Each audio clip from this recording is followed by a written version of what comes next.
അതിൻ്റെ സൃഷ്ടിയും നിലനിൽപ്പും ലയവും. നക്ഷത്രങ്ങൾ പാത തെറ്റുന്നില്ല, ഗ്രഹങ്ങൾ അവരുടെ ക്രമം ലംഘിക്കുന്നില്ല, കാലം പോലും അതിൻ്റെ പരിധി അറിയുന്നു. സൃഷ്ടി നടക്കുമ്പോഴും ലയം സംഭവിക്കുമ്പോഴും അതിനൊക്കെയും അടിസ്ഥാനമായി ഞാൻ നിലകൊള്ളുന്നു. യഥാ യഥാ ഹി ധർമ്മസ്യ ഗ്ലാനിർഭവതി ഭാരത അഭ്യുത്ഥാനമധർമ്മസ്യ തഥാത്മാനം സൃജാമ്യഹം.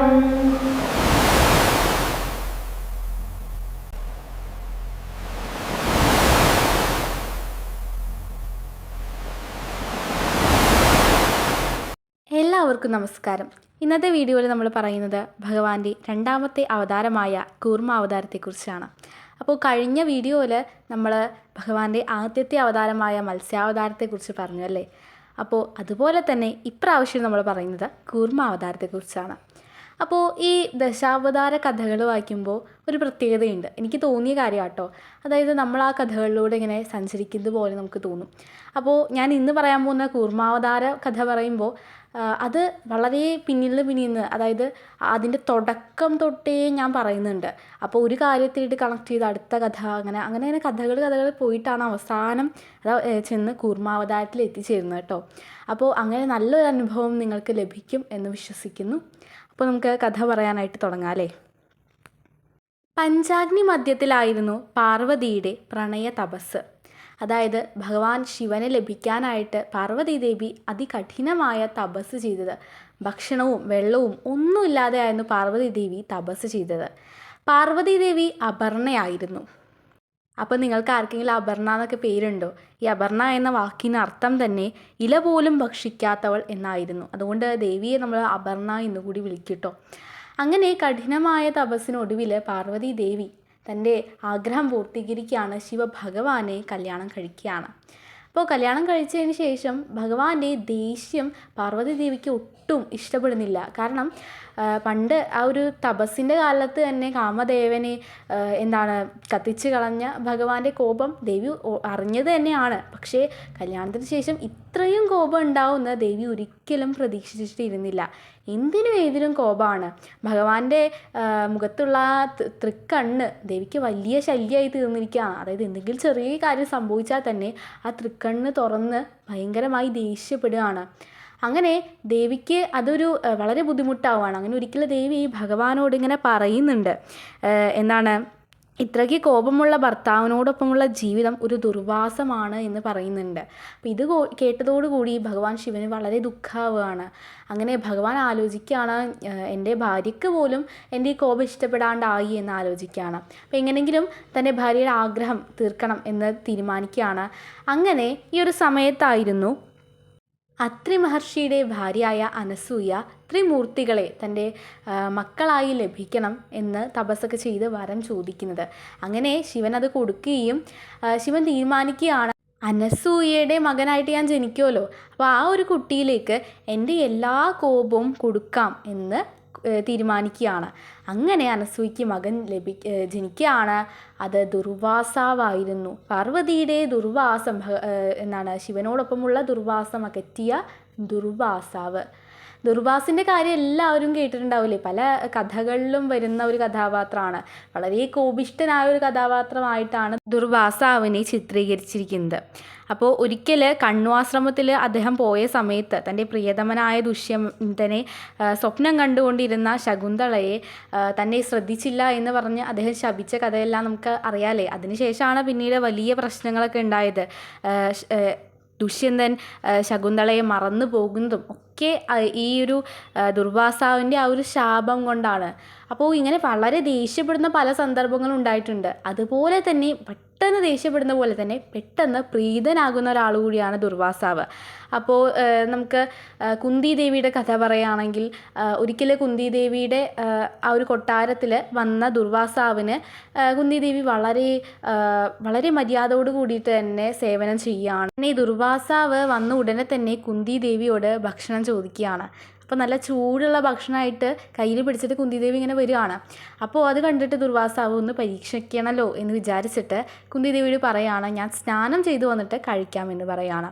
അപ്പോൾ കയ്യിൽ നല്ല ചൂടുള്ള ഭക്ഷണമാണ് കയ്യിൽ പിടിച്ചിരിക്കുന്നത്. അപ്പോൾ അത് താഴത്ത് വെച്ച് കഴിഞ്ഞാൽ ഇനി അദ്ദേഹത്തിന് അപമര്യാദയായി തോന്നുമോ എന്നൊക്കെ വിചാരിച്ചിട്ട് കുന്തിദേവി അതങ്ങനെ ആ ഒരു ചൂടുള്ള ആ ഒരു ഭക്ഷണം ഇങ്ങനെ കയ്യിൽ പിടിച്ച് തന്നെ നിൽക്കുകയാണ്. അങ്ങനെ ദുർവാസാവ് സ്നാനം ചെയ്തു വന്ന് നോക്കുമ്പോൾ ഇത്രയും ചൂടുള്ള ആ ഭക്ഷണം കയ്യിലൊക്കെ പിടിച്ച് ആ കൈയൊക്കെ നല്ല ചുട്ട് പൊള്ളിയിട്ടുണ്ട്. അങ്ങനെ നിൽക്കുന്ന കുന്തിദേവിയാണ് കാണുന്നത്.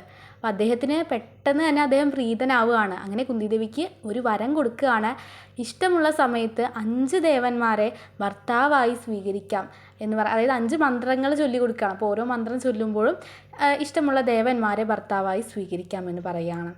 അങ്ങനെ അപ്പോൾ ഈ ഒരു മന്ത്രം ലഭിച്ചപ്പോഴാണ് പിന്നീട് കർണനും പഞ്ചപാണ്ഡവരും എല്ലാം ജനിക്കുന്നത്.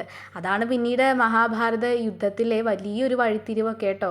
അപ്പോൾ ഇങ്ങനെ പെട്ടെന്ന് പ്രീതനാവുന്ന ഒരു സ്വഭാവം കൊണ്ട് തന്നെ വലിയ യുദ്ധങ്ങളൊക്കെ ഉണ്ടായിട്ടുണ്ട് അദ്ദേഹം കാരണം. അപ്പോൾ എന്തായാലും ദുർവാസാവിൻ്റെ കാര്യം പറഞ്ഞല്ലോ, ഇനി നമുക്ക് നമ്മുടെ കഥയിലേക്ക് വരണമല്ലോ, ദശാവതാര കഥ. അതിൽ കൂർമാവതാരത്തിൻ്റെ ആ ഒരു ജനനവുമായി ബന്ധപ്പെട്ട കഥ നമുക്ക് പറയാം. അപ്പോൾ ഒരിക്കൽ ദുർവാസാവ് ദേവലോകത്ത് പോവുകയാണ്. അപ്പോൾ ഇന്ദ്രനും പരിവാരങ്ങളൊക്കെ കൂടിയിട്ട് അദ്ദേഹത്തെ വളരെ മനോഹരമായിട്ട് തന്നെ സേവിക്കുകയാണ്. കാരണം അദ്ദേഹത്തിൻ്റെ ഈ സ്വഭാവം എല്ലാവർക്കും അറിയായിരുന്നു. അങ്ങനെ നല്ല ഗാനങ്ങൾ, അവിടുത്തെ സുന്ദരിമാരെ, നൃത്തം, അങ്ങനെ എല്ലാം, ഭക്ഷണം എല്ലാം വളരെ മനോഹരമായിട്ട് തന്നെ ഒരുക്കുകയാണ്. അപ്പോൾ നമ്മുടെ ദുർവാസാവിനെ ഇത് ഭയങ്കരമായിട്ട് ഇഷ്ടപ്പെടുകയാണ്. അങ്ങനെ അദ്ദേഹം പോകുന്ന സമയത്ത് ഇന്ദ്രദേവനിക്ക് ഒരു സമ്മാനം കൊടുക്കുകയാണ്. ഒരു മാലയായിരുന്നു, ഒരു പൂമാല, വളരെ മനോഹരമായിട്ടുള്ള മാലയായിരുന്നു കേട്ടോ അത്. അങ്ങനെ ഇന്ദ്രന് ഇത് കണ്ടപ്പോൾ തന്നെ വളരെ ഇഷ്ടമായി. അങ്ങനെ അദ്ദേഹം അത് തൻ്റെ ഏറ്റവും പ്രിയപ്പെട്ട വാഹനമായ ഐരാവതത്തിൻ്റെ മേത്ത് ഇങ്ങനെ ചാർത്തുകയാണ്, ആ ഒരു തലയുടെ ഭാഗത്ത്. അങ്ങനെ അദ്ദേഹം ദുർവാസാവ് അവിടുന്ന് പോയി. പിന്നെ അദ്ദേഹം ഇങ്ങനെ യാത്ര ചെയ്തുകൊണ്ടിരിക്കുകയായിരുന്നു. അപ്പോൾ ഒരു പൂന്തോട്ടത്തിൽ ഐരാവതവുമായിട്ട് ഇങ്ങനെ നിൽക്കുകയായിരുന്നു. അപ്പോൾ പൂന്തോട്ടത്തിലത്തെ വണ്ടുകളൊക്കെ ഈ മനോഹരമായ ആ ഒരു പൂമാല കണ്ടിട്ട് ഇഷ്ടപ്പെട്ടിട്ട് അതിൻ്റെ തേനൊക്കെ നുകരാം എന്ന കൊതിയോട് കൂടിയിട്ട് വരികയാണ്. അപ്പോൾ ഒന്നൊന്നല്ല, ആ പൂന്തോട്ടത്തിലെ എല്ലാ വണ്ടുകളൊക്കെ വരിക കേട്ടോ. കാരണം അത്ര മണമായിരുന്നു ആ പൂക്കൾക്ക്. അങ്ങനെ ആ വണ്ട് ഇവരിങ്ങനെ നുകരുമ്പോൾ പിന്നീട് അത് അവസാനം തല്ലായി. കാരണം കുറേ വണ്ടുകളുണ്ടല്ലോ. അങ്ങനെ ഇവർ തല്ലുകൂടുന്നതിൻ്റെ ഇടയിൽ കുറച്ച് കുത്തൊക്കെ ഈ ഒരു ഐരാവതത്തിനും ലഭിച്ചു. അങ്ങനെ ഐരാവതത്തിന് ഭയങ്കര ദേഷ്യം തോന്നുകയാണ്. അങ്ങനെ ഐരാവതം ആ ഒരു മാല എടുത്തിട്ട് താഴത്തേക്ക് എറിഞ്ഞിട്ട് ചവിട്ടി തേക്കുകയാണ്. അതോടുകൂടി ശല്യം ഒഴിഞ്ഞു കിട്ടുമല്ലോ എന്ന് വിചാരിച്ചിട്ടാട്ടോ ഐരാവതം അങ്ങനെ ചെയ്യുന്നത്. അപ്പോൾ ഐരാവതത്തിന് അറിയോ ഇത് ദുർവാസാവ് അദ്ദേഹം കൊടുത്ത മാലയാണെന്ന് ഈ ഐരാവതത്തിന് അറിയോ? ഐരാവതം അത് ഇനി ശല്യം ഒഴിഞ്ഞു കിട്ടിയല്ലോ എന്ന രീതിയിലാണ് അത് ചെയ്തത്. അങ്ങനെ ഈ വിവരം കാട്ടുതീ പോലെ പടരുകയാണ്. അങ്ങനെ അവസാനം ദുർവാസാവിൻ്റെ ചെവിയിലും എത്തി. അദ്ദേഹത്തിന് വലിയ ദേഷ്യം തോന്നുക കേട്ടോ. അങ്ങനെ അദ്ദേഹം ശപിക്കുകയാണ്, നീയും നിൻ്റെ ഇന്ദ്രലോകത്തെ എല്ലാ ദേവന്മാരും ജരാനര ബാധിച്ചവരും മരണം ഉള്ളവരുമായി മാറട്ടെ എന്നാണ് ശപിക്കുന്നത്. അപ്പം അത്രയും കാലം നിത്യ യൗവനവും അതുപോലെ തന്നെ അമരരുമായിരുന്ന അവർക്ക് ഇങ്ങനൊരു ശാപം ലഭിച്ചത് വലിയ ദോഷം ഉണ്ടാക്കുക കേട്ടോ. പെട്ടെന്ന് തന്നെ ഇവരെല്ലാവരും വയസ്സാവുകയാണ്. അങ്ങനെ ഈ ഇന്ദ്രനും മറ്റ് ദേവന്മാരെല്ലാം താമസിച്ചിരുന്ന ആ മനോഹരമായ അമരാവതി വയസ്സന്മാരുടെയും വൃദ്ധന്മാരുടെയൊക്കെ ഒരു അവരൊക്കെ കൂടിയിരിക്കുന്ന ഒരു സ്ഥലമായി മാറുകയാണ്. ഇത്ര ഒരു അവസ്ഥയിൽ എത്തിച്ചേരുക കേട്ടോ. അങ്ങനെ ഇവർ ഈ ദുഃഖം കൊണ്ട് ഭഗവാൻ മഹാവിഷ്ണുവിനെ കാണാൻ പോവുകയാണ്. മഹാവിഷ്ണു ഒരു ഉപദേശം കൊടുക്കുകയാണ്, പാലാഴി കടഞ്ഞെടുത്തിട്ട് അതിലെ അമൃത് ഭുജിച്ചു കഴിഞ്ഞാൽ നിങ്ങൾക്ക് തിരിച്ച് അമരത്വവും നിത്യയൗവനവും എല്ലാം തിരിച്ചു വരും എന്ന് പറയാണ്. അപ്പോൾ ഈ പാലാഴി കടയ എന്ന് പറയുമ്പോൾ ഒരു സൈഡിൽ മാത്രം പോരല്ലോ ആൾക്കാർ, 2 സൈഡിൽ വേണമല്ലോ. അങ്ങനെ ഇവർ അസുരന്മാരൊക്കെ സംഘടിപ്പിക്കുക കേട്ടോ. അസുരന്മാർ സമ്മതിക്കുകയാണ്, ശരി ഞങ്ങൾ അപ്പുറത്ത് നിന്ന്, അതായത് 2 ഭാഗത്തു നിന്ന് ആൾക്കാർ ഇങ്ങനെ വലിക്കണമല്ലോ, അത് ചെയ്യാമെന്ന് അസുരന്മാർ സമ്മതിക്കുകയാണ്. അങ്ങനെ വാസുകി എന്ന മഹാസർപ്പത്തെയാണ് കടക്കോൽ ചുറ്റിപ്പിടിക്കുന്നതിനുള്ള കയറായി ഉപയോഗിച്ചത്. ഇനി കടക്കോലായിട്ട് എന്തിനാ ഉപയോഗിച്ചതെന്ന് അറിയണ്ടേ? മന്ദര പർവ്വതത്തെയാണ് കടക്കോലായിട്ട് ഉപയോഗിച്ചത്. അങ്ങനെ 2 ഭാഗത്തു നിന്നും നല്ല രീതിയിൽ തന്നെ പാലാഴി കടഞ്ഞുകൊണ്ടിരിക്കുക കേട്ടോ. അപ്പോൾ ഈ മന്ദര പർവ്വതം വലുതാട്ടോ, വളരെ വലുതാണ്. അപ്പോൾ അതിന് നല്ല ഭാരം ഉണ്ടായിരുന്നു. അപ്പോൾ കുറേ കഴിഞ്ഞപ്പോൾ നമ്മുടെ വാസുകി സർപ്പത്തിന് ആ കടക്കോൽ ഇങ്ങനെ പിടിച്ചു നിർത്താനായിട്ട് സാധിച്ചില്ല. ആ കടക്കോൽ, അതായത് നമ്മുടെ മന്ദര പർവ്വതം സമുദ്രത്തിൻ്റെ അടിയിലേക്ക് താഴ്ന്നു പോവുകയാണ്. അപ്പോൾ ഇനി കടക്കോലില്ലെങ്കിൽ പിന്നെ എങ്ങനെയാ ചെയ്യാലേ? അങ്ങനെ ഈ ദേവന്മാരൊക്കെ വിഷമിക്കുകയാണ്. അങ്ങനെ വീണ്ടും ഭഗവാൻ മഹാവിഷ്ണുവിനെ അവർ കാണാനായിട്ട് പോവുകയാണ്. അപ്പോൾ അവരിങ്ങനെ വലിയ ദുഃഖത്തിലൊക്കെ ഇങ്ങനെ പറയുന്നത് കേട്ടപ്പോൾ മഹാവിഷ്ണുവിൻ്റെ മനസ്സ് അലിയാണ്. അങ്ങനെ അദ്ദേഹം സമ്മതിക്കുകയാണ് തൻ്റെ രണ്ടാമത്തെ അവതാരമായ കൂർമാവതാരം ഇപ്പോൾ എടുക്കുക എന്ന് പറയുകയാണ്. അങ്ങനെ ഭഗവാൻ കൂർമാവതാരം സ്വീകരിക്കുകയാണ്. അങ്ങനെ ആ സമുദ്രത്തിലേക്ക് പോയിട്ട് ആ സമുദ്രത്തിൻ്റെ ആഴങ്ങളിലേക്ക് പോയിട്ട് മന്ദര പർവ്വതം ഉയർത്തി കൊണ്ടുവരികയാണ്. അങ്ങനെ വീണ്ടും വാസുകിയുടെ ഒരു സർപ്പത്തെ കൊണ്ട് അത് വീണ്ടും ബന്ധിച്ചിട്ട് വീണ്ടും പാലാഴി കടയുകയാണ്. അങ്ങനെ പാലാഴി കടയുമ്പോൾ ആദ്യം ലഭിച്ചത് ഉഗ്രവിഷമുള്ള കാളകുടമാണ് കേട്ടോ. അപ്പോൾ അത് ഭൂമിയിൽ വീണാലും നമുക്ക് ആ കഥ അറിയാമല്ലോ, ഞാൻ കൂടുതൽ പറയേണ്ട ആവശ്യമില്ല. ഭൂമിയിൽ വീണാലും പ്രശ്നമാണ്, അതുപോലെ തന്നെ ആ ഒരു പിന്നെ കയ്യിൽ വെച്ചാലും പ്രശ്നമാണ്. അതുകൊണ്ട് തന്നെ ഭഗവാൻ ശിവൻ അത് കുടിക്കുകയാണ്, അത് തൊണ്ടയിൽ അങ്ങനെ പിടിച്ചു നിർത്തുകയാണ്. അതൊക്കെ എല്ലാവർക്കും അറിയുന്ന കഥയാണല്ലേ. എന്തായാലും ആദ്യം അതാണ് ലഭിച്ചത്. പിന്നീട് മഹാലക്ഷ്മി, അതുപോലെ തന്നെ കാമധേനു, പാരിജാതം, കൗസ്തുഭം, അങ്ങനെ കുറേ വസ്തുക്കൾ, നല്ല നല്ല വസ്തുക്കളൊക്കെ ലഭിക്കുന്നുണ്ട് കേട്ടോ. അപ്പോൾ ചിലതൊക്കെ അപ്പുറത്തും ദേവന്മാരുടെ അടുത്തും ചിലതൊക്കെ അസുരന്മാരുടെ അടുത്തൊക്കെ ലഭിക്കുന്നുണ്ട്. അങ്ങനെ അവസാനം അവർക്ക് ലഭിക്കുകയാണ് അമൃതകുംഭവുമായി വന്ന ധന്വന്തരിയെ. അപ്പോൾ ഇത് ആദ്യം ലഭിച്ചത് അസുരന്മാർക്കാണ്. അപ്പോൾ അത് എടുക്കാനായിട്ട് വീണ്ടും മഹാവിഷ്ണു പോയ കഥയൊക്കെ നമുക്ക് അറിയാമല്ലേ. അതൊക്കെ വേറെ വീഡിയോയിൽ പറയാം. അപ്പോൾ അങ്ങനെ ഇവർക്ക് അവസാനം ലഭിക്കുക കേട്ടോ ആ ഒരു അമൃത്. അങ്ങനെ ആ അമൃത് ഭുജിച്ചുകൊണ്ട് ദേവന്മാർക്ക് തങ്ങളുടെ പഴയ രൂപം ലഭിക്കുകയാണ്, അവർക്ക് അമരത്വവും എല്ലാം ലഭിക്കുകയാണ്. അപ്പോൾ ഇങ്ങനെ തൻ്റെ ഭക്തർക്ക് വേണ്ടിയിട്ട് ഭഗവാൻ തൻ്റെ രണ്ടാമത്തെ അവതാരം എടുക്കുകയാണ് കേട്ടോ ചെയ്തത്. അങ്ങനെ പാലാഴി മഥനം കഴിഞ്ഞ് ഭഗവാൻ വീണ്ടും തൻ്റെ യോഗനിദ്രയിലേക്ക് പോവുകയാണ്. അപ്പോൾ ഒരു കൂർമാവതാരത്തിൻ്റെ സമയത്ത് ആ ഒരു കൂർമ്മം ചെയ്ത ഒരു പ്രവൃത്തി ഒന്നുകൂടി പറയാം ഞാൻ. അതായത് ആ ഒരു മന്ദര പർവ്വതം ഇത് വളരെ ഭാരമുള്ളതാണ്. അപ്പോൾ ഇതിങ്ങനെ മുകളിലേക്ക് പൊക്കി കൊണ്ടുവന്നിട്ട് അതങ്ങാനം കൂർമ്മം അത് വിട്ടു പോയി കഴിഞ്ഞാൽ വീണ്ടും അത് താഴേക്ക് പോകും. അതുകൊണ്ട് തന്നെ ആ കൂർമ്മ അവതാരത്തിൽ നിൽക്കുന്ന മഹാവിഷ്ണു അവിടെ തന്നെ അങ്ങനെ നിൽക്കുകയാണ്, തന്നെ പുറത്ത് അത് വെച്ചിട്ട്. നല്ല ഭാരമുണ്ട് കേട്ടോ. അപ്പോൾ ആ ഒരു പാലാഴി കടയുന്നതും അങ്ങനെ ആ പാലാഴി കടഞ്ഞിട്ട് അവരത് കുടിക്കുന്നത് വരെ ആ മന്ദര പർവ്വതത്തെ അവിടെ താങ്ങി നിർത്തുകയാണ് കൂർമാവതാരം.